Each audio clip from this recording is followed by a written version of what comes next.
अस्सलाम वालेकुम dear students, आज हम डिटेल में डिस्कस करेंगे डेट फाइनेंस को। लास्ट क्लास में हमने डेट फाइनेंस से रिलेटेड कुछ की टर्म्स को देखा था, ठीक है जी।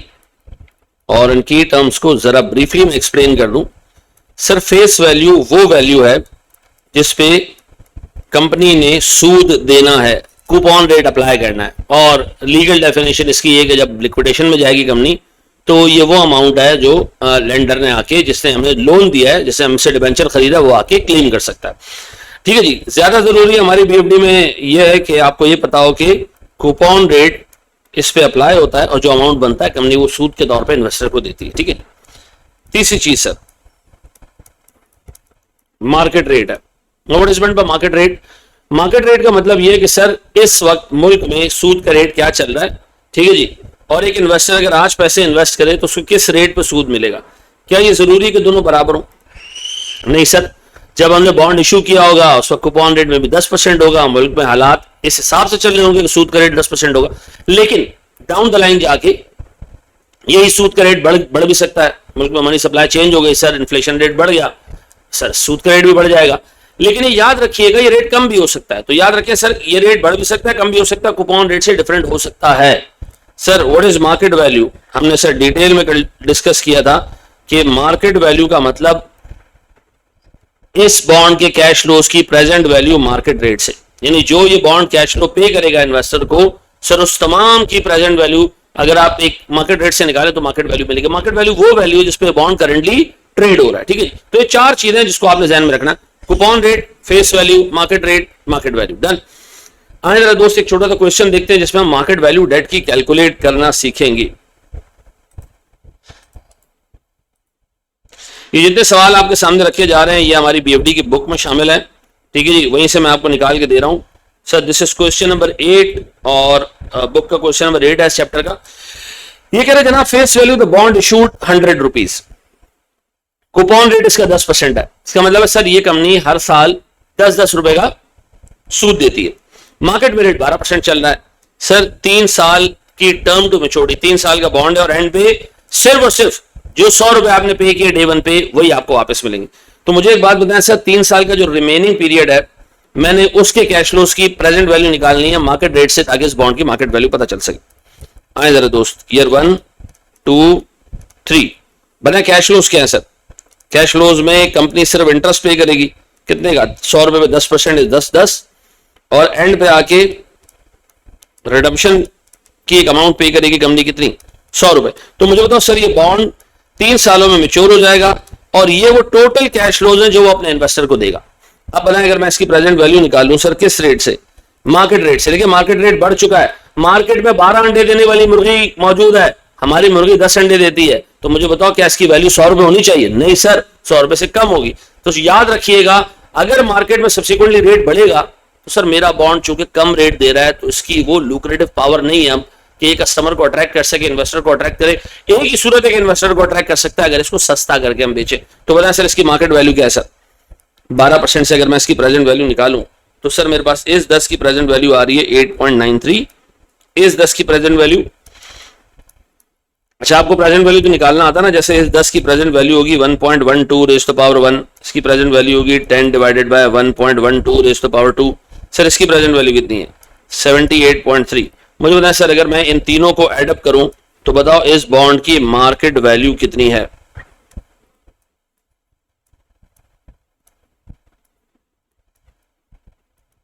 कितनी जनाब? सर दिस इज 95.2, यानी हर 100 रुपए वाले बॉन्ड की मार्केट वैल्यू 95.2 है। और देखिए मार्केट वैल्यू कम होने का स्पेसिफिक रीजन भी यही है कि आप जो सूद दे रहे हो मार्केट में इससे ज्यादा सूद अवेलेबल है। तो एक इन्वेस्टर आपसे बॉन्ड क्यों खरीदेगा या आपके जो स्पेसिफिक बॉन्ड है क्यों खरीदेगा? सर क्योंकि सस्ता मिलेगा। ठीक है जी। सर इसको कॉपी करें, हम एक स्टेप आगे बढ़ते हैं। सर आई होप आपने कॉपी कर लिया होगा। हम बढ़ते हैं अगले सवाल की तरफ।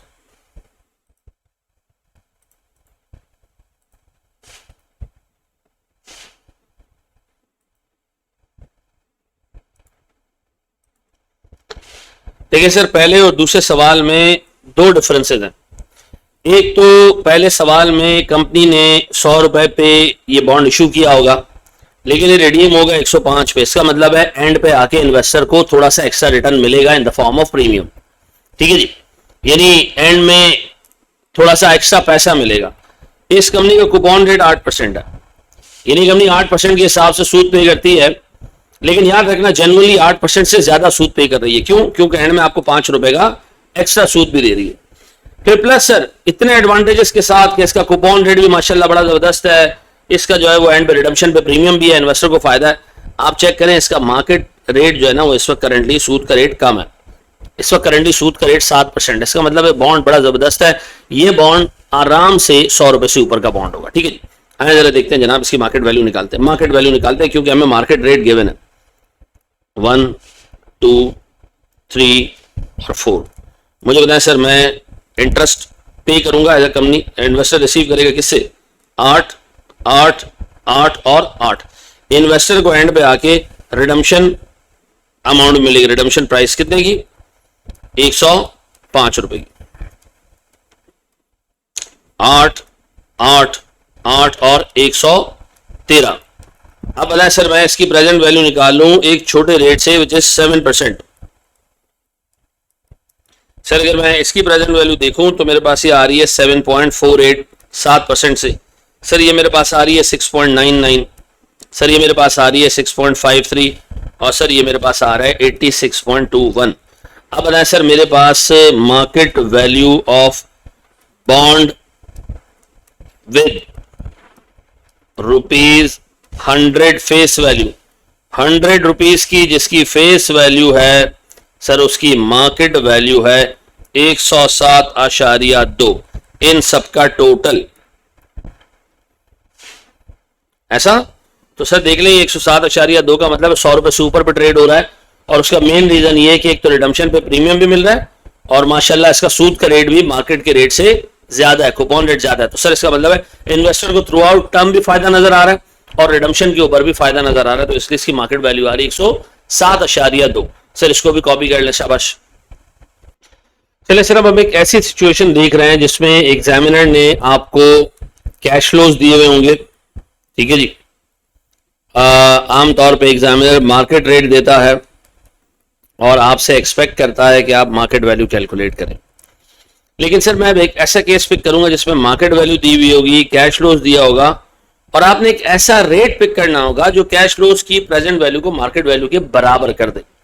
ऐसा रेट कहलाता है sir IRR, internal rate of return, यानी इन दो अरेंजमेंट्स के दरमियान इंटरनल कौन सा रेट है जो इन दोनों को कनेक्ट कर रहा है, वो रेट जो कैश फ्लोज की प्रेजेंट वैल्यू को मार्केट वैल्यू बना दे। डन। अच्छा जी सर, तो सबसे पहले हम काम करते हैं, एक मैथमेटिकल फिनोमेना छोटा सा उसको हम कैलकुलेट करना सीख लेते हैं। Sir internal rate of return हम पहले कैलकुलेट करना सीख लेते हैं, फिर हम उसको सर इस डेट वाले फाइनेंस में अप्लाई कर देंगे, यानी इस डेट फाइनेंस के लिए यूज कर लेंगे। देखिए मैं आपके सामने एक प्रोजेक्ट रख रहा हूं सर, अज्यूम करिए एक प्रोजेक्ट है जिस पे टाइम 0 पे 1000 रुपए हमने पे करने। सर टाइम 1 पे, टाइम 2 पे और टाइम 3 पे इससे पैसे रिसीव होंगे 500, सर 450 और 231।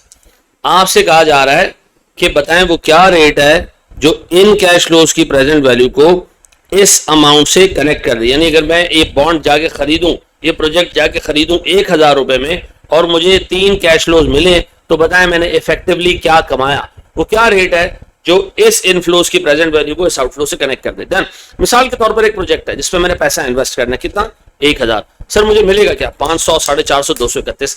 मैंने कितने परसेंट पैसा कमाया ये मैंने कैलकुलेट करना है। एक काम करते हैं सर, मैं इसकी प्रेजेंट वैल्यू निकालता हूं से 12%। ठीक है जी, 12% में निकालता हूं, 10 से भी निकाल सकते, 11 से भी निकाल सकते, 12 से भी, कोई पहला रेट अज्यूम कर लो ऐसे ही। ठीक है जी, अब बताया जी पहला रेट मैंने कोई भी अज्यूम कर लिया। अच्छा आमतौर पे लोग क्या करते हैं, इन तीनों को ऐड कर देते हैं। अगर आप इन तीनों को ऐड करोगे तो 950 और 231, 950 और 231 कितने होते हैं सर? 950 और 231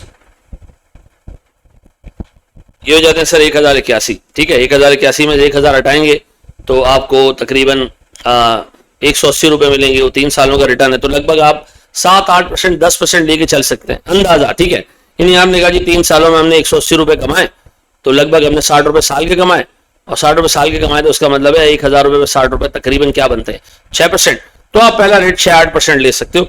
अच्छा मैं पहला रेट 12 ले लेता हूं, कोई मसले वाली बात नहीं, 8 भी ले सकते हो। 8 ट्राई कर लो यार, 8 ट्राई करते हैं सर। फिर 8% पे देखो क्या आता है सर। मैं अगर इसकी प्रेजेंट वैल्यू निकालता हूँ ना, इसकी ये तो 1000 ही रहेगा। ये हो जाएगा सर 463। कितना हो जाएगा ये? 463। ठीक है जी। ये 500 रुपए की present value 8% divided by 1.08 raise to power 1। फिर ये हो जाएगा सर मेरे पास 386। ठीक है जी। ये हो जाएगा सर मेरे पास 183।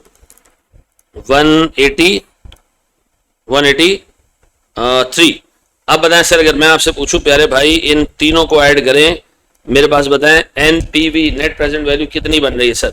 सर मेरे पास 1000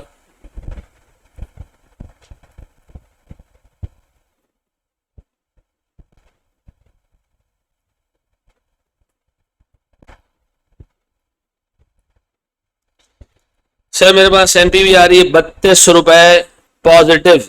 पॉजिटिव इसका मतलब है भाई ये प्रोजेक्ट 8% से ज्यादा रिटर्न दे रहा है। सर तुमने इसको जब 8% पे डिस्काउंट किया तो उसके बावजूद इसमें पॉजिटिव इनफ्लो भी बचा हुआ है। तो सर मैं ये देखना चाहता हूं कि 12% पे क्या रिजल्ट आता है। 12% पे अगर इसकी प्रेजेंट वैल्यू 12% पे आप निकालें तो ये निकलेगी सर 446। पहले वाला 1000 है।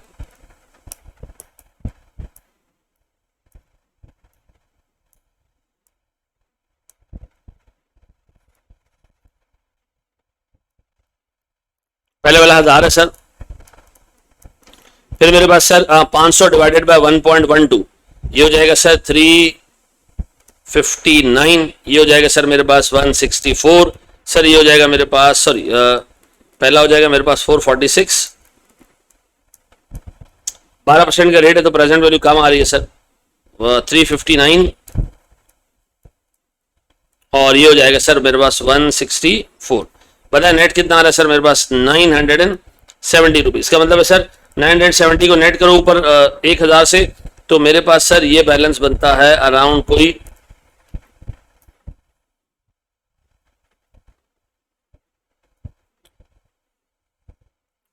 सर 30 रुपए का, 30 या 31 रुपए बनता है। सही। अब 31 रुपए नेगेटिव, इसका मतलब है सर इस पर्टिकुलर प्रोजेक्ट का इफेक्टिव रेट जो ये इन्वेस्टर को ऑफर कर रहा है वो 8 से ज्यादा है लेकिन 12 से कम है। तो एक काम करते हैं, हम एक टाइम लाइन डालते हैं। मैं ये कहता हूं कि जी जब हमारा रेट था 8%, जैसे हमारा रेट 8% था तो हमारी एनपीवी आ रही थी 32। हमने रेट बढ़ाना था, अगर मैं रेट बढ़ाता डिस्काउंट रेट बढ़ता, डिस्काउंट ज्यादा होते कैश फ्लोज, एक पॉइंट पे आके सर एक ऐसा रेट निकालना था मैंने जिससे एनपीवी 0 हो जाए। अच्छा मैंने रेट बढ़ाया 8 से मैंने कर दिया 12, वो ओवरडू हो गया। सर जब हमने 8% से रेट बढ़ाया ना 0% की तरफ जाने के लिए तो ओवरडू हो गया। सर ओवरडू का मतलब ये हमने 8 से रेट बढ़ाया, ऐसे के बजाय एनपीवी 0 होने के एनपीवी नेगेटिव में चली गई। ठीक है जी। रेट बहुत ज्यादा बढ़ गया, रेट बढ़ाने से प्रेजेंट वैल्यू कम हो जाती है। बड़ा रेट जब डिस्काउंटिंग के लिए यूज होगा तो कैश फ्लोज छोटे होते जाते हैं। ठीक है जी। तो सर जब हम रेट बढ़ाएंगे तो देखिए हमारी एनपीवी कम हो जानी थी। ठीक है, रेट और एनपीवी के बीच में रिलेशनशिप इनवर्स है। तो सर मैंने 8% से जब बढ़ाने की कोशिश की 12% पे लेके गया, एनपीवी पॉजिटिव से नेगेटिव में चली गई। इसका मतलब है सर मैंने 4% जो रेट चेंज किया, चेंज इन रेट इस 4%, ये 4 यूनिट। सर मेरे पास चेंज इन एनपीवी सर 32 रुपए पॉजिटिव से मैं 31 रुपए नेगेटिव में चला गया। तो सर 32 रुपए पॉजिटिव से मैं 31 रुपए नेगेटिव में गया, इसका मतलब है 63 रुपीज। इसका मतलब है 63 रुपीज का चेंज आया 4% रेट चेंज करने से। हम पॉजिटिव से ऑल द वे नेगेटिव में चले गए। तो मुझे एक बात बताएं सर, अगर मैं आपसे कहूं कि मेरे पास 1% रेट चेंज करने से एनपीवी में कितनी तब्दीली आई होगी, तो सर मैं 63 को डिवाइड कर देता हूं सर 4 से, तो मेरे पास 1% रेट चेंज करने से लगभग 15.75 रुपए की एनपीवी कम हुई होगी। 15.75 रुपए की एनपीवी कम हुई होगी। मुझे एक बात बताएं, मैं ये चाहता था कि सर मेरी एनपीवी 32 रुपए कम हो। कितने रुपए कम हो? 32 रुपए। तो बताओ मैं रेट को कितना बढ़ाता? मैं रेट को 1% बढ़ाता ना, मैं 9 पे आता ना सर, ये 15 रुपए 75 पैसे एनपीवी कम हो जाती है, लगभग 16 रुपए रह जाती। मुझे बताओ मैं कितने % रेट बढ़ाऊं? सर आप रेट बढ़ाएं ऑलमोस्ट 2.03%, ऑलमोस्ट 2.03%, यानी आप चले जाएं 10.03% पे, तो सर ये एनपीवी 0 हो जाएगी। ये कैसे पता चला आपको? मुझे 32 रुपए कम करने हैं सर, 32 रुपए कम करने। 1% रेट चेंज से 15 रुपए 75 पैसे कम होते हैं। तो मुझे बताओ सर मेरे पास कितनी एनपीवी कम करनी है? 32 रुपए। सर मुझे एटलीस्ट 2.03% रेट बढ़ाना पड़ेगा। 1% बढ़ाओगे ना 15 रुपए 75 पैसे एनपीवी नीचे गिरी, एक और % बढ़ाओगे ना 15 रुपए 75 पैसे और एनपीवी नीचे गिरी, 16 ऑलमोस्ट 31 रुपए 50 पैसे गिरी। मुझे 32 रुपए लेके जाना है, तो sir 10.03 would be the rate जिस पे एनपीवी 0 हो जाएगी। आप अगर इसको कैलकुलेटर से सॉल्व करेंगे कंप्यूटर से तो इसका रेट एग्जैक्ट 10% आएगा। ठीक है जी। रेट थोड़ा बहुत सर इस मेथड से ना ऊपर नीचे होता है, लेकिन इतना बड़ा ऐसा मसला नहीं आता। अब देखिए 8% पे एनपीवी पॉजिटिव, 12% पे NPV negative, in between these two rates was 10.03% where NPV could be 0। ऐसा अब बनाए सर एक छोटा सा फंक्शन हम डेवलप कर लेते हैं इसी पूरे मैकेनिक्स का एक छोटा सा फंक्शन, यानी चेंज इन रेट और चेंज इन एनपीवी को हमने कनेक्ट किया तो हमने ये अज्यूम किया कि एनपीवी और रेट के बीच में रिलेशनशिप लीनियर है। हर 1% रेट से एनपीवी 15 रुपए 75 पैसे चेंज होती है। You decrease the rate, sir NPV will increase by 15.75। You increase the rate, NPV will increase by 15.75 rupees. Sir मैंने क्या किया, 32 रुपए को 0 करने के लिए 2.03% मैंने रेट बढ़ाया ताकि एनपीवी कम होते होते 0 हो जाए। अब बताएं इसी फंक्शन को हम एक इसी पूरे मैकेनिक्स को एक छोटे से फंक्शन में डाल सकते हैं। ठीक है, यही सारा काम हो रहा होगा। देखिए ये एक छोटा सा फंक्शन है आईआरआर कैलकुलेट करने का। आईआरआर में सबसे पहले जो ए है ना, this is the smaller rate और बड़ा ए इसकी एनपीवी है। सर बी से बड़ा रेट और बड़े बी से उसकी एनपीवी, तो छोटा रेट है मेरे पास 8%, सर उसकी एनपीवी है पॉजिटिव 32। ठीक है जी, और सर 32 माइनस 31, ठीक है जी, multiply by sir 12% minus 8%। Sir अगर आप इसको सॉल्व करेंगे तो ये माइनस माइनस प्लस हो जाएगा, ध्यान रखिएगा। सर आईआरआर इसके अंदर एग्जैक्ट आएगा 10.03%। ऐसा तो आइंदा के बाद ये फंक्शन हम इस्तेमाल करेंगे। ए छोटा रेट, ए बड़ा है उसकी एनपीवी, छोटा बी जो है वो बड़ा रेट, और सर छोटे बी जो बड़ा बी है वो बड़े रेट की एनपीवी। ठीक है जी, ए छोटा रेट, बड़ा है उसकी एनपीवी, बी बड़ा रेट और बड़ा बी उसकी एनपीवी। ठीक है जी, ये देख लीजिए सर, अच्छे तरीके से इसको एब्जॉर्ब करें। अब हम देखने जा रहे हैं सर कि डेट फाइनेंस में आईआरआर का क्या ऑब्जेक्टिव है। सर हमने करना ये होगा, हमें एग्जामिनर कैश फ्लोज देगा, हमें मार्केट वैल्यू देगा, जैसे यहां दिया हुआ था। सर हमें एग्जामिनर ने मार्केट वैल्यू दी, हमें कैश फ्लोज दे दिया, और ऐसा रेट जो इन दोनों को कनेक्ट करके, इन दोनों को कनेक्ट ऐसे करे कि आप इन कैश फ्लोज की प्रेजेंट वैल्यू निकालें, एग्जैक्ट मार्केट के बराबर है मार्केट वैल्यू के, वो रेट हमारा आईआरआर होगा और वो रेट प्रिवेलिंग मार्केट रेट होगा। ये वो रेट होगा जिससे कैश फ्लोज की प्रेजेंट वैल्यू मार्केट वैल्यू के बराबर आ जाए। अब हमें एग्जाम में मार्केट वैल्यू देगा, कैश फ्लो देगा, और हमें क्या कैलकुलेट करना होगा, मार्केट रेट आईआरआर से कैलकुलेट करेंगे। इसको कॉपी करें ताकि हम एक स्टेप आगे बढ़े, एक स्टेप हम आगे बढ़े। थैंक यू जी। जरा सर एक छोटा सा क्वेश्चन देखते हैं जिसमें एग्जामिनर ने हमें मार्केट वैल्यू दी हुई है। ठीक है जी, और हमसे एग्जामिनर एक्सपेक्ट कर रहा है कि कैश फ्लोज आपको दे रहा हूं, ठीक है जी, और आपसे एक्सपेक्ट कर रहा हूं कि आप मुझे मार्केट वैल्यू निकाल के दें। ठीक है जी, सॉरी आप मुझे जो है वो आईआरआर निकाल के दें, एक ऐसा रेट जो कैश फ्लोज की प्रेजेंट वैल्यू को 109.61 तक ले जाए। तो सर पहली दफा हम अपने कैश फ्लोज में ईयर 0 को भी इंक्लूड करेंगे। बनाए सर मेरे पास ईयर 0 पे मार्केट वैल्यू कितने के लिए, सर ये हमने बॉन्ड लिया कितने का, 109.61 नजर आ रहा है। यस सर, फिर मेरे पास इंटरेस्ट कितना है सर हर साल का, सर 10% का रेट है, 16% का सर, 100 रुपए पे 16 रुपए सूद, 16 रुपए सूद, 16 रुपए सूद और 16 रुपए सूद। मेरे बच्चों मेरे पास एंड पे रिडम्पशन वैल्यू आएगी, रिडम्पशन वैल्यू आएगी एग्जैक्ट 100 रुपीज, एग्जैक्ट 100 रुपीज।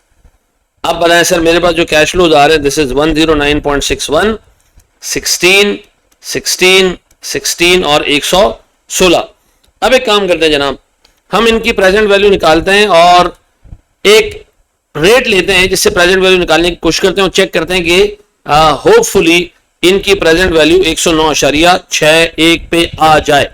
अच्छा पहला रेट क्या लेना चाहिए, पहला रेट हम ले लेते हैं से कूपन रेट 16%।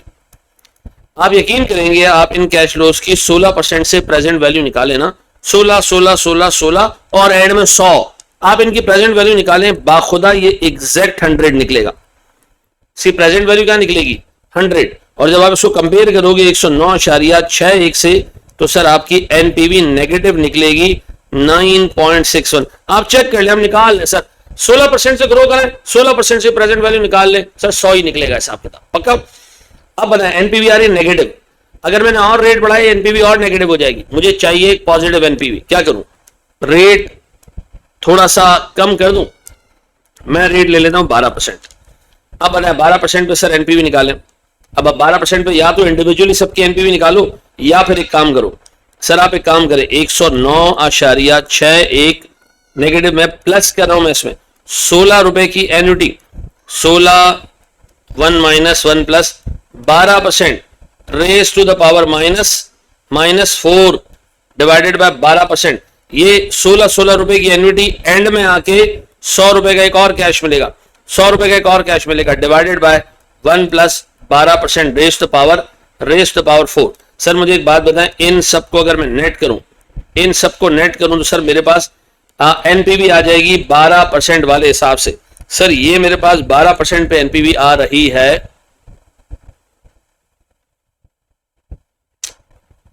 सर एनपीवी आ रही है नेट करने पे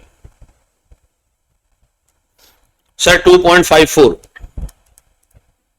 सर 2.54 और ये पॉजिटिव एनपीवी है, तो सर मुझे दो एनपीवीज मिल गई, एक और दूसरी एनपीवी। अब एक काम करते हैं, हम वो फंक्शन यूज करते हैं, छोटा ए बड़ा ए माइनस बड़ा बी और बी माइनस ए। ठीक है जी, आप चाहो तो आप वो फंक्शन की जगह लॉजिकल काम भी कर सकते हो जो हमने ऊपर किया। सर मेरे पास छोटा रेट इसमें क्या है? Lower rate in between 16 and 12 is 12, और ये इससे रिलेटेड इसकी एनपीवी। बी इस और बड़ा रेट और ये उससे रिलेटेड एनपीवी। तो मैं कह सकता हूं सर मेरे पास A which is a smaller rate plus NPV 2.54 divided by plus 9.61 sir multiply by 16% minus 12%। अब बनाए सर मेरे पास IRR क्या आ रहा है sir? Sir this IRR is around 12.78%, 12.78%। Sir इस पे इन कैश फ्लोज की प्रेजेंट वैल्यू 16 और 16 की प्रेजेंट वैल्यू कितनी हो जाएगी सर? एग्जैक्ट 109.41 पे आ जाएगी, 12.784 कर लें to be very very precise. ठीक है जी, आप इसको चेक भी कर सकते हैं सर, मैं अगर एक एक्सेल पे आपको एक चेक करके बता दूं सर, ऐसे ही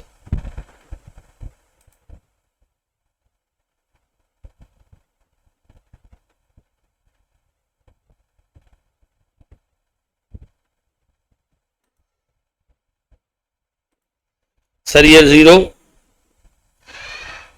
1 2 3 4 सर मेरे पास जो कैश फ्लोज हैं वो कितने?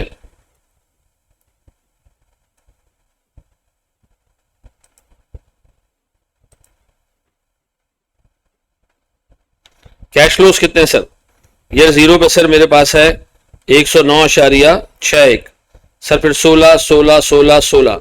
ठीक है जी, मैं इसकी प्रेजेंट वैल्यू निकाल रहा हूं sir 12.1.1278 raise to the power sir 0 ऐसा, एंड मैं ये फॉर्मूला उठाता हूं, कंट्रोल C करता हूं और ये ले जाके बाकी जगहों पे पेस्ट कर देता हूं। ठीक है जी, और फिर मैं इनका कर लेता हूं टोटल।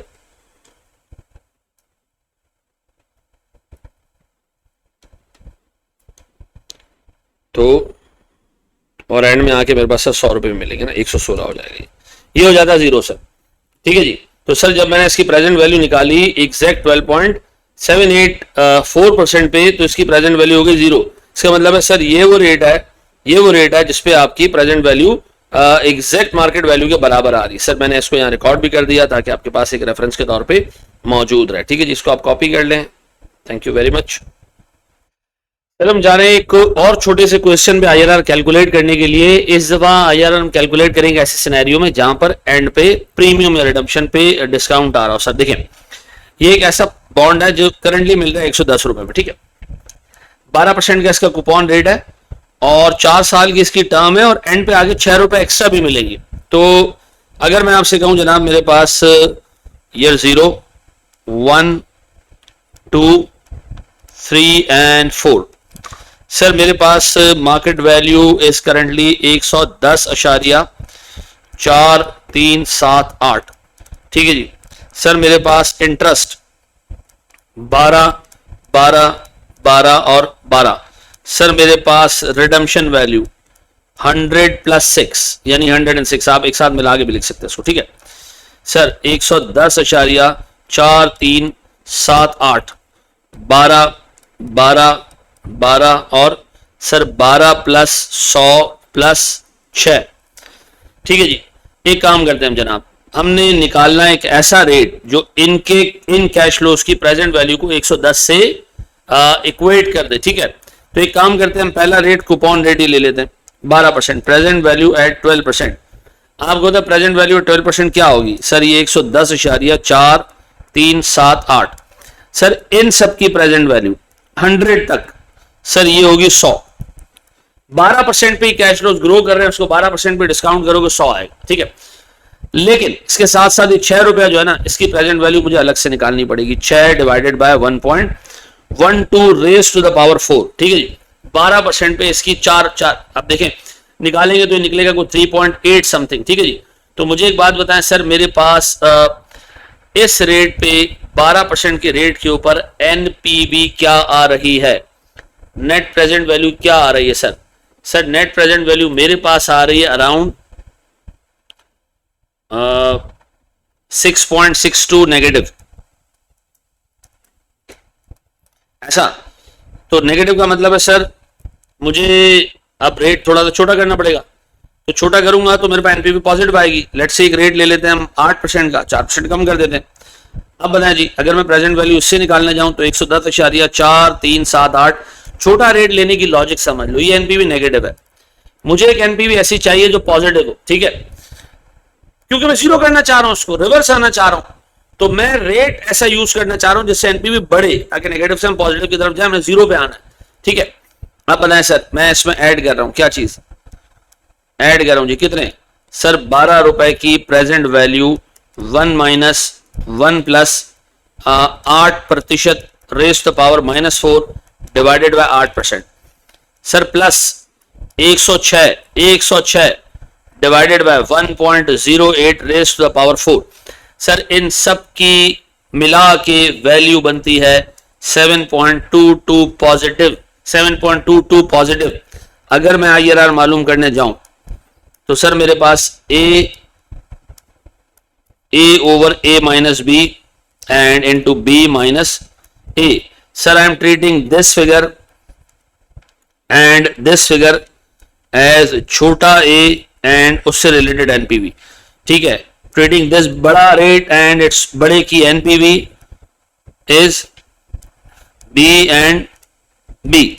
तो सर अगर मैं ये मालूम करने जाऊं तो सर 8% प्लस कितना जी 7.22 divided by 7.22 plus sir 6.62 plus इसलिए कि माइनस माइनस प्लस हो जाएगा फंक्शन का, मल्टीप्लाई बाय सर 12% माइनस 8%। मुझे बताएं सर मेरे पास आईआरआर क्या आ रहा है? सर इसको अगर आप वर्कआउट करेंगे ना तो आपके पास आईआरआर एग्जैक्टली कोई 10% के करीब बनेगा, ठीक है जी। और अगर आपने इसको चेक करने के आईआरआर 10% सही है या नहीं है तो इसको हम चेक भी कर सकते हैं सर। सर हम यहाँ कैश फ्लोज डाल देते हैं, कितने जी, यहाँ हम डाल देते हैं जी 110.4378, ठीक है। यहाँ हम कैश फ्लोज डाल देते हैं 12 12 12 और 112 सॉरी 112 + 6 118। सर हम प्रेजेंट वैल्यू निकालते हैं इसकी, this divided by 1.1 raise to the power 1, ऐसा। फिर मैं कहता हूं जनाब मुझे ये फंक्शन कॉपी करना है और ये मुझे सब में पेस्ट कर देना है। सर मेरे पास एनपीवी 0 हो जाती है, ठीक है जी। ये है मेरे पास sir present value at 10% and this is NPV, this is NPV, ऐसा। ये आ रहा है सर मेरे पास प्रेजेंट वैल्यू एट 10%। तो सर मैं ये यहां से पिक कर रहा हूं और एहतियातन मैं वहां रख रहा हूं ताकि कल मुझे अगर प्रूफ करना पड़े कि 10% एनपीवी पे एनपीवी 0 हो रही है नहीं हो रही है, तो ये मेरे पास एकमात्र सबूत है। ठीक है जी सर, आई होप आपको आईआरआर कैलकुलेट करना आ गया है, आपको उसको इस्तेमाल करना आ गया है। हम एक स्टेप आगे जा रहे हैं जनाब, अगर ये कॉपी कर लें तो बहुत अच्छा हो जाएगा sir. Thank you very much जी। चलिए जी, एक छोटा सा हिसाब किताब हम और करने जा रहे हैं कवर। ये एक बहुत इंपॉर्टेंट कॉन्सेप्ट है sir, that is effects of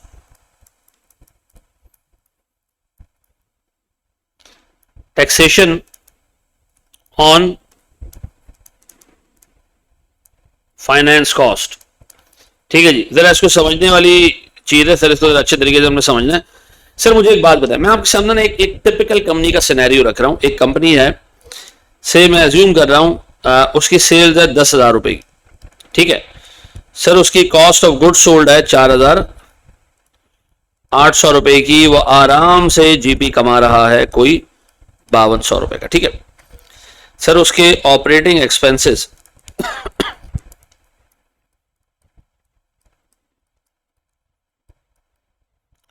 sir उसके ऑपरेटिंग एक्सपेंसेस हैं 2400 रुपए के। तो सर उसका profit before interest and tax ये आ रहा है कोई 2800 रुपए का। इसमें से उसने सर इंटरेस्ट पे करना है, कॉन्स्टेंटली कोई इंटरेस्ट नहीं है सर यहाँ पे, तो प्रॉफिट बिफोर टैक्स हमारे पास आ रहा है कोई 2800 रुपए का। 30% का हमारा टैक्स रेट है, 30% का हमने टैक्स पे किया, तो ये बना कुछ 840 रुपए का। सर मेरे पास नेट आ गया प्रॉफिट आफ्टर टैक्स कितने का जी, 1960 रुपए का। ठीक है,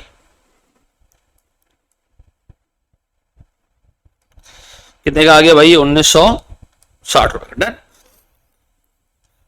अब अगर मैं आपसे पूछूं सर मेरे पास इसी कंपनी में काम करने जा रहे हैं, एक असम्पशन ले रहे सर, अज्यूम करें इस कंपनी ने लोन लिया और लोन पे इसको 500 रुपए का सूद पे करना पड़ा। कितने का, 500 रुपए का। तो उसूलन ये 1960 रुपए का प्रॉफिट 500 रुपए कम हो जाना चाहिए, क्योंकि हम 500 रुपए का टैक्स पे कर रहे हैं, सॉरी 500 रुपए का जो है वो हम इंटरेस्ट पे कर रहे हैं।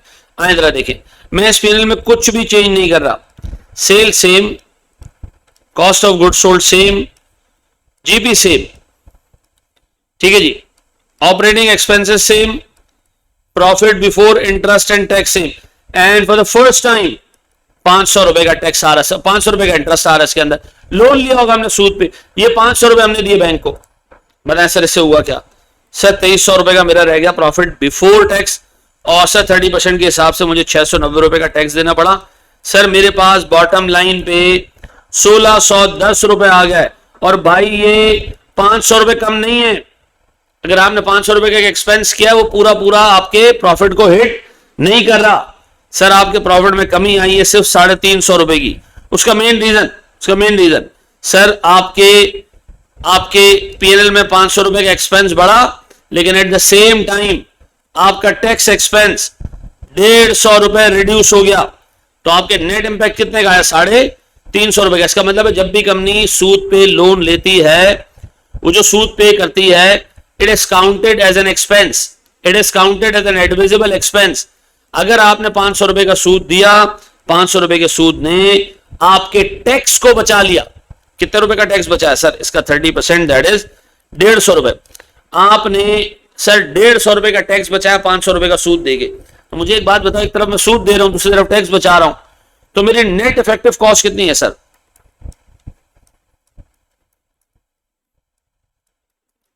नेट इफेक्टिव कॉस्ट मेरे पास आ रही है सर कोई 350 रुपए की। इसका मतलब एक प्रिंसिपल बन गया, जब भी कंपनी सूद पे करेगी, कंपनी को टैक्स सेविंग्स मिलेंगी, कंपनी के टैक्स बचेगा, ऐसा है।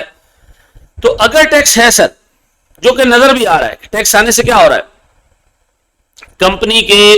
कंपनी के प्रॉफिट्स तो कम हो रहे हैं, लेकिन at the same time company का टैक्स भी कम हो रहा है। तो इफेक्ट क्या आ रहा है, नेट ऑफ टैक्स इंपैक्ट मेरे पास सर 500 रुपए के सूद का सर जो पीएनएल तक गया ना, वो था सिर्फ 70%, net of tax that is 350 रुपए। ऐसा।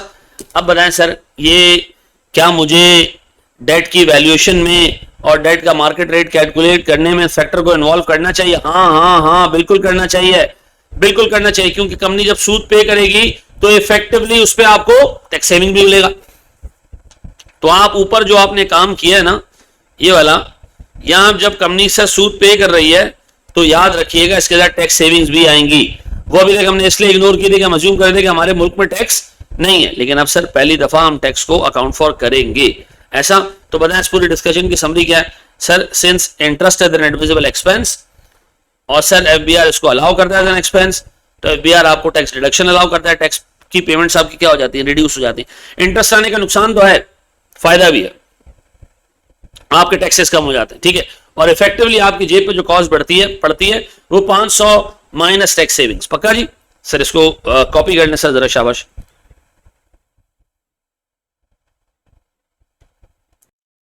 चलिए जी एक स्टेप आगे जाते हैं जनाब। मेरे सामने एक क्वेश्चन है जिसमें टैक्सेस इंक्लूडेड है। अब देखिए मार्केट वैल्यू निकालनी है। देखिए जब भी एग्जाम में टैक्स देगा ना तो वो आपको जो डिस्काउंट रेट देगा ना, यानी मार्केट रेट जो देगा ना वो जनरली पोस्ट टैक्स देगा, ठीक है जी, जनरली पोस्ट टैक्स देगा। सर ये पोस्ट टैक्स का क्या मतलब है सर? देखिए अगर आप किसी बैंक से लोन लेने जाते हैं ना, बैंक आपको कोट करता है जी 10% का रेट है सूद का, तो आपने याद रखना है कि मैं 10% जेन्युइनली पे नहीं कर रहा, क्योंकि जब मैं 10% का सूद पे करूंगा तो सूद की अमाउंट का 30% मुझे टैक्स सेविंग्स के तौर पर अलाउ हो जाएगा। तो जो भी रेट होता है मैं उसको क्या करता हूं, आफ्टर टैक्स कर देता हूं। क्या करता हूं? आफ्टर टैक्स, यानी इफेक्टिव रेट निकाल लेता हूं कि इस कंपनी को इफेक्टिवली किस रेट से सूद पे करना पड़ रहा है नेट ऑफ टैक्स सेविंग्स। तो सीधी सी बात है सर, इस पर्टिकुलर सवाल में 6% का रेट आ रहा है, उसके आगे लिखा है पोस्ट टैक्स। देखिए अब आपको कैश फ्लोज को करना है पोस्ट टैक्स, तो जो डिस्काउंट रेट इस्तेमाल करोगे वो भी कैश फ्लोज के हिसाब से होना चाहिए।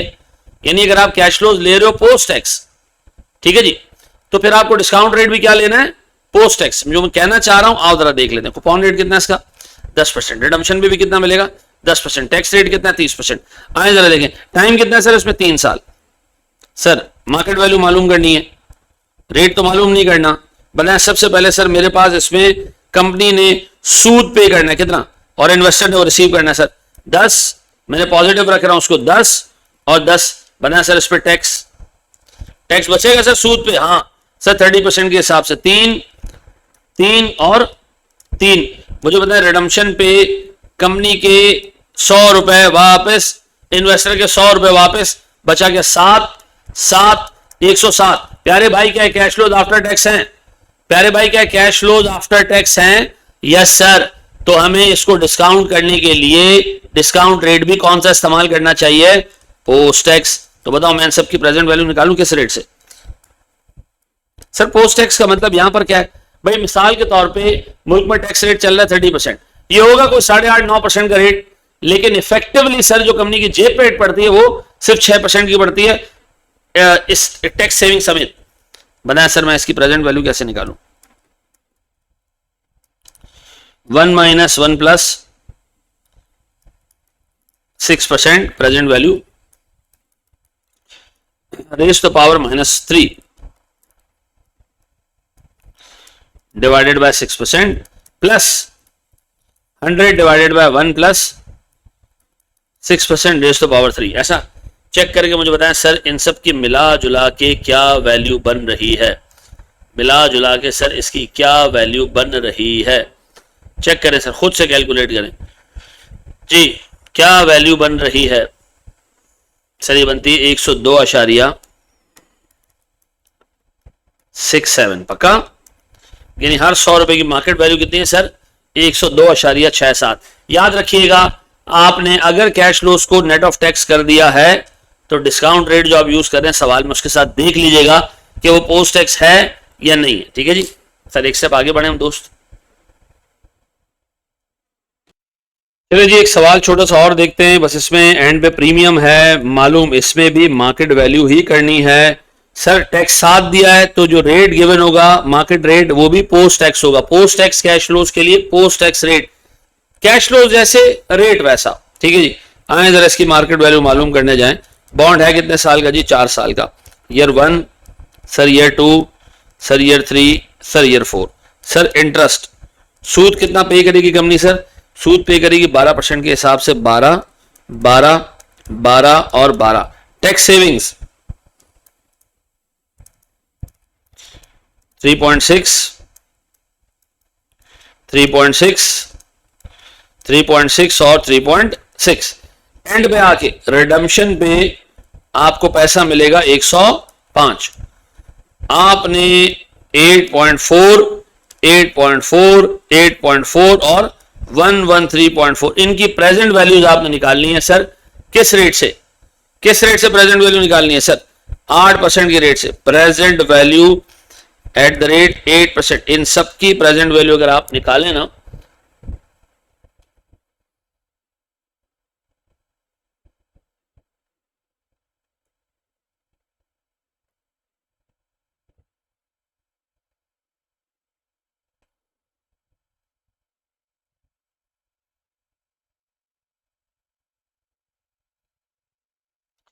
सर मार्केट वैल्यू निकलेगी एग्जैक्ट 105 रुपए। ठीक है जी।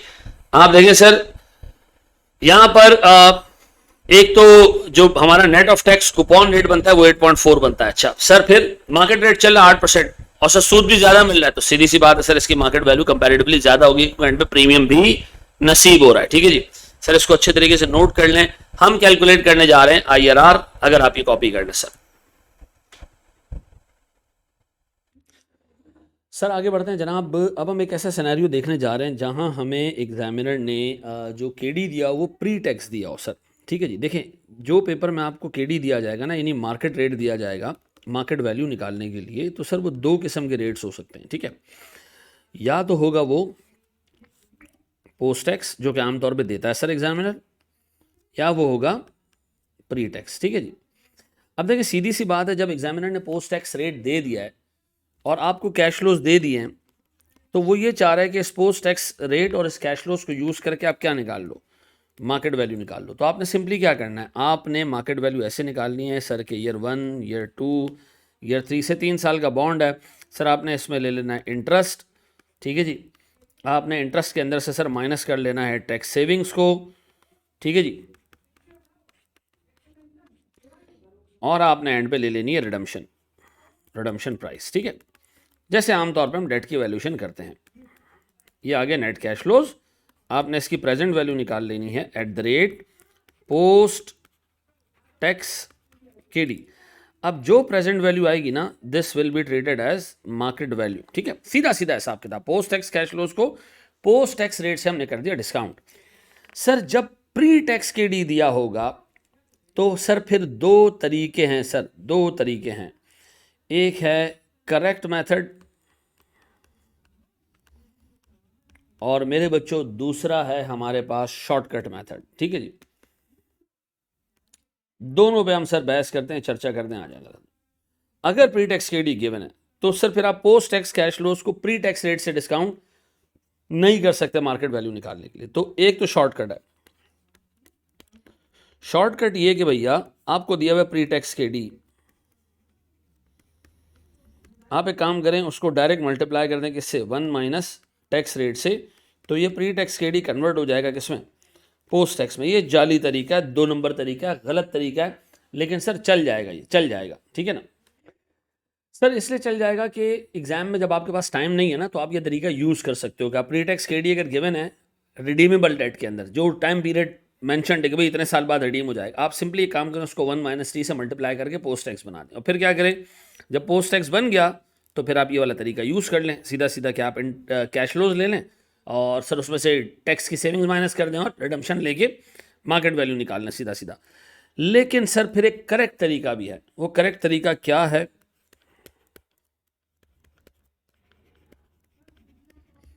आए ज़रा देखें सर उसके ऊपर एक सवाल। ठीक है जी, ये करेक्ट तरीका क्या है सर? करेक्ट तरीके में हम करेंगे ये, मैं ब्रीफली आपको बता दूं। करेक्ट तरीके में हम करेंगे ये कि हम लेंगे सबसे पहले pre tax cash flows. Sir इसकी हम प्रेजेंट वैल्यू निकालेंगे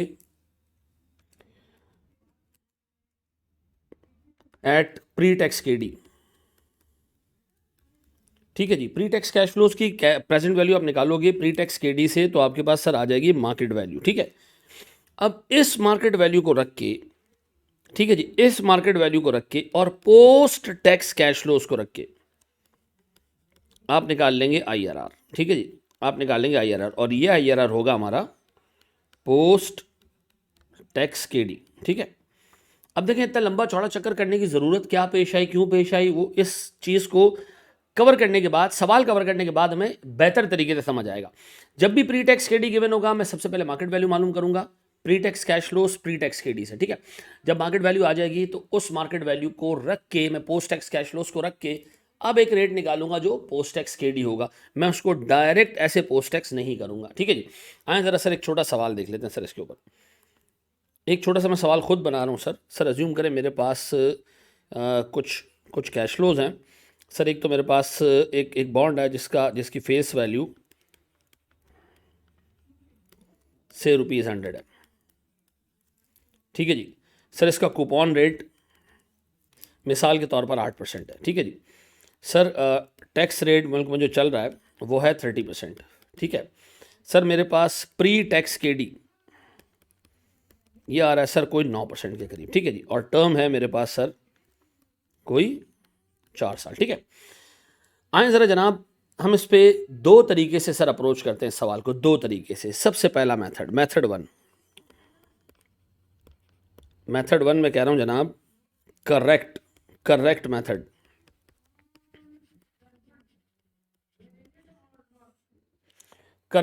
ये क्या है जनाब? सर करेक्ट मेथड में step 1 find market value using pre tax cash flows and pre tax rate. ऐसा प्री टैक्स कैश फ्लोज और प्री टैक्स रेट से आपने क्या निकालनी है? मार्केट वैल्यू निकालनी है। डन। अब आए जरा सर मेरे पास प्री टैक्स कैश फ्लोज हैं कितने? 1, 2 साल, 3 साल और 4 साल। मुझे बताएं सर सबसे पहले तो इसमें इंटरेस्ट आएगा। कितने का इंटरेस्ट आएगा मेरे बच्चों? 8% के हिसाब से 8, 8, 8 और 8 में टैक्स नहीं ले रहा है यहाँ पर, ठीक है जी।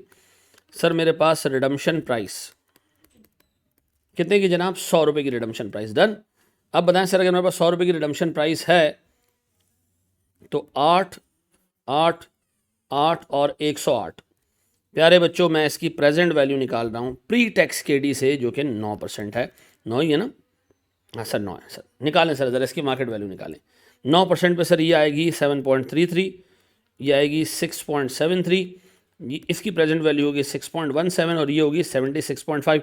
आप निकाल लें सर इसको, ठीक है जी। अब एक काम करते हैं जनाब, मार्केट वैल्यू मैंने निकाल ली, ये निकली 96.73। Now bear in mind this 96.73 is the market value calculated using pre-tax cash flows at pre-tax rate, ठीक है जी। कभी भी pre-tax cash flows को post-tax rate से हम डिस्काउंट नहीं करते और कभी भी post-tax cash flows को pre-tax rate से हम डिस्काउंट नहीं करते, ठीक है। ये निकला है मेरे पास मार्केट वैल्यू। सर स्टेप 2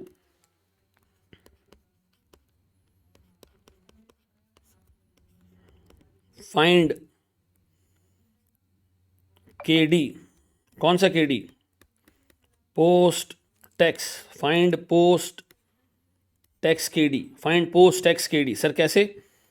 आए ज़रा देखें, यानी आप क्या कैलकुलेट करें? IRR कैलकुलेट कर लें। ऐसा IRR कैलकुलेट कर लें। देखिए मैंने पहले मार्केट वैल्यू निकाली pre tax cash flow pre tax KD से। अब मैं निकालने जा रहा हूँ पोस्ट टैक्स केडी निकालने जा रहा हूँ। मार्केट वैल्यू रख के कैश फ्लोज को पोस्ट टैक्स रख के, इन दोनों को रख के post tax cash flows market value, और मैं निकालूंगा सर एक ऐसा रेट जो पोस्ट टैक्स कैश फ्लोज को मार्केट वैल्यू से कनेक्ट कर सके। आए ज़रा सर ड्राफ्ट करते हैं हम cash flows year 0, year 1, year 2, year 3 और ईयर 4, ठीक है जी। मार्केट वैल्यू कितनी भैया? 96.73। सर मेरे पास interest cash flow sir interest sir 8, 8, 8 और 8। सर मेरे पास टैक्स सेविंग्स कितना जी? सर 30%। सर 2.4, सर 2.4, 2.4 एंड 2.4 पक्का। और सर एंड पे रिडम्पशन प्राइस कितने की? 100 रुपीज़ की, ठीक है। डन हो गया सर। मैं इनको एडअप कर रहा हूँ सर। ये हो जाते हैं सर 96.73, ये हो जाता है सर मेरे पास 5.6, 5.6, 5.6 और 105.6। अब एक काम करते हैं जनाब, अगर मैं इन कैश फ्लोज से IRR कैलकुलेट करूं, ये वो IRR होगा जो पोस्ट टैक्स कैश फ्लोज को मार्केट रेट से कनेक्ट कर, मार्केट वैल्यू से कनेक्ट कर रहा है। तो बताएं मैं क्या कर सकता हूँ सर मैं प्रेजेंट वैल्यू निकाल रहा हूँ, पहली एनपीवी निकाल रहा हूँ एट द रेट 5.6%। सर यह रेट आपने क्यों पिक किया? क्योंकि मुझे पता है कि इन कैश फ्लोज की प्रेजेंट वैल्यू अगर मैंने 5.6% पे निकाली ना तो वो एग्जैक्ट 100 निकलेगी, ठीक है जी। और मेरी जो एनपीवी निकलेगी ना, क्योंकि 100 पॉजिटिव है तो मेरी एनपीवी पॉजिटिव निकलेगी 3.27 ऐसा। अब जी पॉजिटिव एनपीवी, तो अब मैं एक रेट बढ़ा के ले लेता हूँ सर, मैं एक और रेट ले लेता हूँ, प्रेजेंट वैल्यू निकाल लेता हूँ मैं 8% पे, ठीक है जी। अब 8% पे अगर आप प्रेजेंट वैल्यू निकालेंगे ना तो ये होगा 96.73। 5.6 की प्रेजेंट वैल्यू 8% पे होगी 5.18। 5.6 की प्रेजेंट वैल्यू होगी 4.8 सर 4.44। ये मेरे पास सर सॉल्व हुआ है तो मैं इतनी जल्दी कर पा रहा हूँ, ठीक है जी। आप इसको एक एक फिगर को कैलकुलेट कीजिएगा। अब जो एनपीवी आती है ना सर वो आती है 8% पे 4.69 ऐसा नेगेटिव। अब बताएं सर मेरे पास ये हो गया छोटा रेट, ये छोटे रेट की एनपीवी, ये हो गया बड़ा रेट, ये हो गई बड़ी रेट की एनपीवी। तो A plus A minus B into B minus A, this is the IRR apparently the post tax KD done. अब बताएं सर IRR बराबर है ए कितना जी मेरे पास 5.6% प्लस बड़ा ए जी sir 3.27 divided by 3.27 minus minus plus हो जाएगा सर 4.69 मल्टीप्लाई बाय 8% माइनस 5.6%। बताएं सर मेरे पास IRR क्या है सर? अब IRR सर अगर इसको मैं सॉल्व करूं तो 6.58 ऐसा, और असल IRR भी लगभग को 6.5 है, ठीक है जी। तो सर ये हमने IRR निकाला, ये IRR हमारे पास है अब पोस्ट टैक्स KD। अच्छा अब देखिए ये एक सही तरीका था कि आप पहले मार्केट वैल्यू मालूम करें, मार्केट वैल्यू और पोस्ट टैक्स कैश फ्लोज को रख के आप फिर जो है वो पोस्ट टैक्स KD मालूम करें। अगर मैं एक काम करता, मैं शॉर्टकट मेथड यहाँ यूज़ करता और मैं पोस्ट टैक्स KD डायरेक्ट निकालता, ठीक है जी। मेथड 2,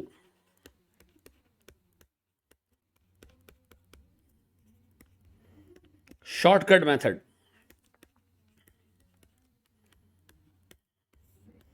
तो मैं क्या करता सर, मैं प्री टैक्स KD उठाता 9% और इसको मैं मल्टीप्लाई कर देता सर 70% से, यानी पोस्ट टैक्स इसको डायरेक्ट कर देता, तो ये होता सर 6.3%। अब देखिए 6.3 आ रहा है 6.58, फर्क क्यों है? देखिए सर फर्क इसलिए है, थोड़ा सा टेक्निकल रीज़न है, गौर कीजिएगा सर। मुझे एक बात बताएं, जब आपने ये वाला रेट निकाला ना, आपने इसमें एक चीज़ अज्यूम की कि कैपिटल गेन पे कोई टैक्स नहीं है। और ये क्या बात हो गई, डेट में कैपिटल गेन कहाँ से आ गया? सर ये बॉन्ड आपने ख़रीदा है 96.73, मिसाल के तौर पर एक इन्वेस्टर 96.73 का ख़रीदता है, इन्वेस्टर की बात करूँ, एंड में रिडीम होता है ये 100 रुपये पे। ये एक इनकम है इन्वेस्टर के लिए और टेक्निकली कंपनी के लिए एक लॉस है। क्या इस इनकम पे कोई टैक्स लगा? नहीं। हमने टैक्स सिर्फ किस पे लगाया? हमने टैक्स सिर्फ लगाया इंटरेस्ट के ऊपर, ठीक है जी। आप जब पूरे के पूरे रेट को उठा के 70% कर देते हो ना, इसका मतलब आप अज्यूम कर रहे हो कि आपने हर 1 रुपए के इनकम और एक्सपेंस पे टैक्स लगाया। यानी आपने जो रिडम्पशन के ऊपर इसको गेन हो रहा है 96 का खरीद के 100 पे रिडीम हो रहा है, या कंपनी को लॉस हो रहा है 96 का इशू करके 100 रुपये के ऊपर, तो सर ये जो गेन और लॉस है इस पर भी टैक्स कटा है। तो मैं डायरेक्ट रेट को आफ्टर टैक्स अगर करूंगा ना तो इट मीन्स कि मैं सारे के सारे इनकम और एक्सपेंसेस जो मुझे ड्यूरिंग द पीरियड हुए हैं मैं सब पे टैक्स लगा रहा हूँ। यानी कंपनी ने एक चीज़ 96 की इशू की, 100 पे रिडीम की, तो कंपनी उस पर भी टैक्स लगा रही है। आप एक काम करें, आपने ऐसे 6.3 किया ना, आप एक काम करें सर, ये जो एंड पे आके जो गेन और लॉस है ना ये ख़त्म कर दें। यानी एंड पे आप आके करें ये कि 96.73 है ना, यहाँ पर भी 96.73 रखें, और आप यकीन करें ये एग्जैक्ट वही रेट आएगा जो आप शॉर्टकट से कैलकुलेट करोगे, ठीक है। यानी सर शॉर्टकट मेथड के अंदर ये एज्यूम किया जाता है इसके अंदर कि each and every rupee of income and expense is adjusted for tax, tax उस पर लगाया जाता है, ठीक है जी। तो सर ज़्यादा बेहतर तरीका क्या है? ज़्यादा बेहतर तरीका ये वाला है, क्योंकि हम BFD में ये एज्यूम करके चलते हैं कि रिडम्पशन के ऊपर जो गेन और लॉस होगा उस पर कोई टैक्स इम्प्लीकेशंस नहीं है ऐसा। तो आइंदा के बाद सर पूरे जो है वो समरी, पूरे डेट कौन सा डेट सर? रिडीमेबल डेट की समरी,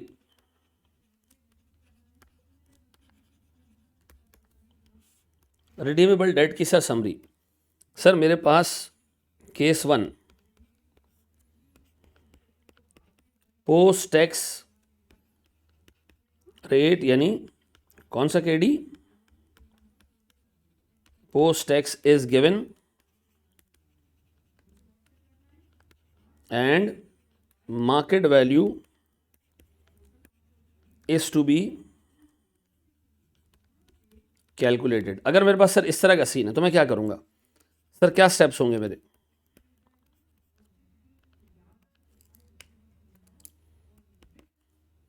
नंबर 1, सीधा सीधा draft cash flows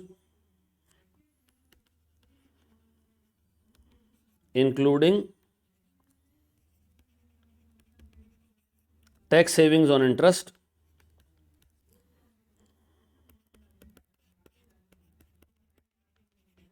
find present value at the rate post tax KD, ठीक है जी, to get market value. Done. ये पहला केस था हमारे पास sir. Case 2, market value of bond is given and post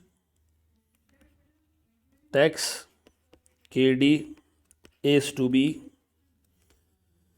calculated। तो मैंने क्या किया सर, स्टेप्स, पहला step draft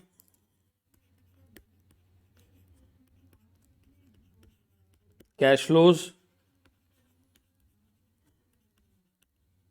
by taking market value at year 0 and take tax savings on interest। ऐसा फिर find IRR of post tax cash flows and market value। Done. Simple सा case. Sir हमारे पास case 3,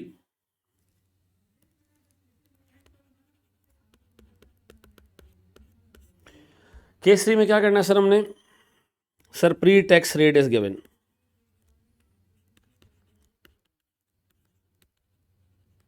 and market value of bond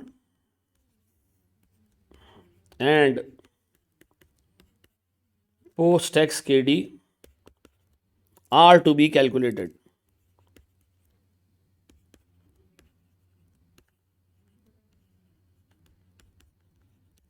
तो क्या करें sir हम, step 1 find market value using pre-tax cash flows discounted at pre-tax rate।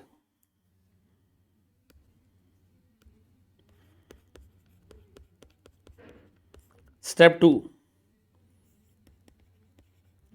find post tax KD by finding IRR of market value and post tax cash flows। ऐसा sir, इसको अच्छे तरीके से देख लीजिएगा, ये समझ आ जाएगा इंशाल्लाह ताला। एक एग्जांपल इस पे ऊपर मैंने करवा दी, अच्छे तरीके से इसको देख लें सर। हम एक स्टेप आगे बढ़ते हैं जनाब, हम जाते हैं सर बैंक लोन्स की तरफ और प्रेफरेंस शेयर्स की तरफ। Stay tuned sir.